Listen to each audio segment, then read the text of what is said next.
Assalamualaikum warahmatullahi wabarakatuh.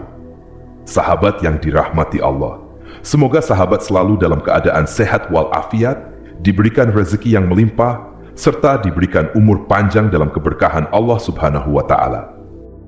Cicak adalah salah satu hewan melata yang dapat merayap di dinding. Cicak seringkali kita jumpai dalam kehidupan sehari-hari. Hewan ini bisa kita temui di rumah atau pepohonan. Dalam Islam, cicak biasanya diperangi karena termasuk hewan pengganggu. Tahukah kamu, ternyata cicak boleh dibunuh. Lalu apa alasan Allah Subhanahu wa Ta'ala membolehkan membunuh cicak? Hikmah apa yang terkandung di balik hal tersebut? Namun sebelum lanjut, mohon tonton video ini sampai akhir, serta jangan lupa klik subscribe, like, dan berikan komentar positif untuk mendukung channel ini agar terus menyiarkan syiar Islam. Pertama, perintah membunuh cicak dalam hadis. Dalam salah satu hadis, Rasulullah Shallallahu Alaihi Wasallam menyebut cicak sebagai penjahat kecil, sehingga beliau menganjurkan untuk membunuhnya. Dari Sa'id bin Abi Waqqas radhiyallahu anhu, bahwa Nabi Muhammad Shallallahu Alaihi Wasallam memerintahkan membunuh cicak, dan beliau menamainya si penjahat kecil. Kedua, cicak dan kisah Nabi Ibrahim. Kisah ini dimulai ketika Nabi Ibrahim dibakar hidup-hidup oleh Raja Namrud.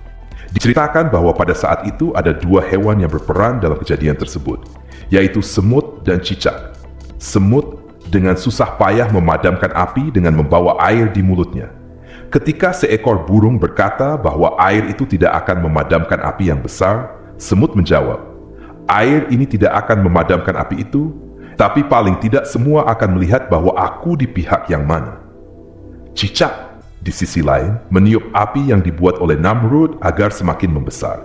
Meski tiupan cicak tidak seberapa, tindakannya menunjukkan bahwa cicak berpihak pada pihak yang zalim. Al-Munawi dalam kitab Faidul Qadir mengatakan bahwa Allah Subhanahu wa Ta'ala memerintahkan untuk membunuh cicak karena cicak memiliki sifat tercela. Di masa lalu, cicak meniup api yang membakar Nabi Ibrahim sehingga api itu semakin besar. Ketiga, cicak menurut sains. Tidak hanya dalam hadis, sains juga menyebutkan bahwa cicak membawa ribuan bakteri berbahaya dalam mulutnya. Meski tidak berbisa atau tidak langsung menyebabkan kematian, cicak bisa merugikan manusia. Para peneliti menyebutkan bahwa beberapa bakteri berkembang biak dengan cepat dan dapat menyebabkan kerusakan serius pada tubuh manusia. Air liur dan kulit cicak mengandung bakteri, salah satunya E. coli. Cicak diketahui memiliki kemampuan menguningkan zat dengan mulutnya dan memutihkan beberapa benda. Cicak berukuran besar bahkan dapat meracuni makanan dan menyebabkan penyakit seperti kusta. Kusta merupakan penyakit yang biasa menyerang kulit dan dapat menyebabkan kecacatan.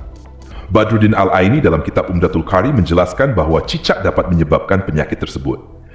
Dalam beberapa riwayat, cicak yang meludahkan zat ke dalam wadah makanan dapat menimbulkan dampak buruk jika dikonsumsi manusia. Kelima, sunnah membunuh cicak. Imam Nawawi dalam kitab Syarah Sahih Muslim menyebutkan bahwa cicak digolongkan sebagai hewan fasik karena memberikan dampak mudarat dan mengganggu manusia. Beberapa hadis bahkan sangat menganjurkan umat muslim untuk membunuh cicak.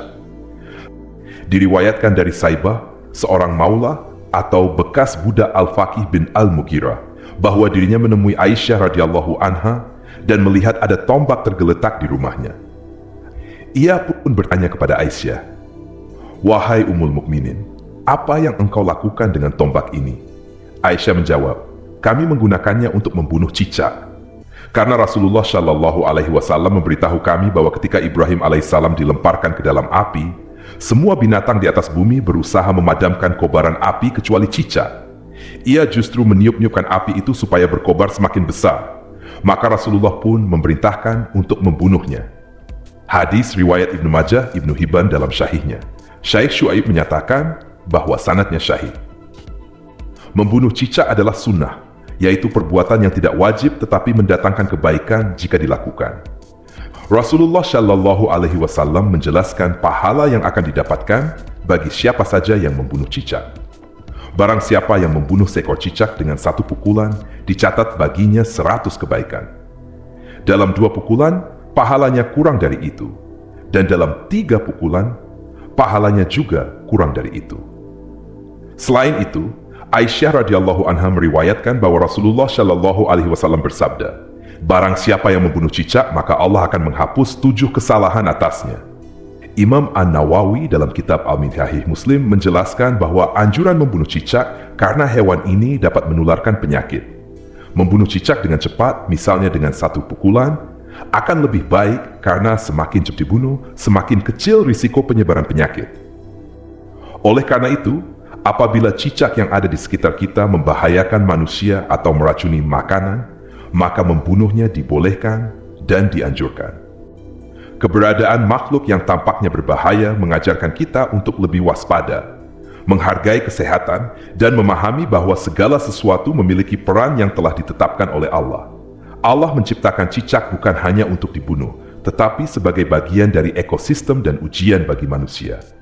Perintah membunuh cicak dalam Islam adalah untuk melindungi manusia dari mudarat yang ditimbulkan oleh cicak, bukan berarti cicak tidak memiliki manfaat sama sekali.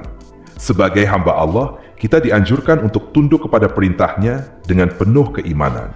Hikmah yang disebutkan di atas, seperti bahaya cicak dan pahalanya, hanya untuk memotivasi kita dalam beramal. Namun, hikmah bukanlah dasar beramal. Dasar kita beramal adalah perintah yang ada dalam dalil, baik kita tahu hikmahnya maupun tidak. Sikap yang tepat dalam memahami perintah Nabi Shallallahu Alaihi Wasallam adalah sikap samina wa ata'na. Kami dengar dan kami taat, yaitu tunduk dan patuh sepenuhnya, serta berusaha mengamalkannya semampu kita. Para sahabat radhiyallahu anhum telah mencontohkan sikap ini, meskipun mereka adalah manusia yang jauh lebih bertakwa dan lebih berkasih sayang terhadap binatang dibandingkan kita. Wallahu a'lam bishawab. Wassalamualaikum warahmatullahi wabarakatuh.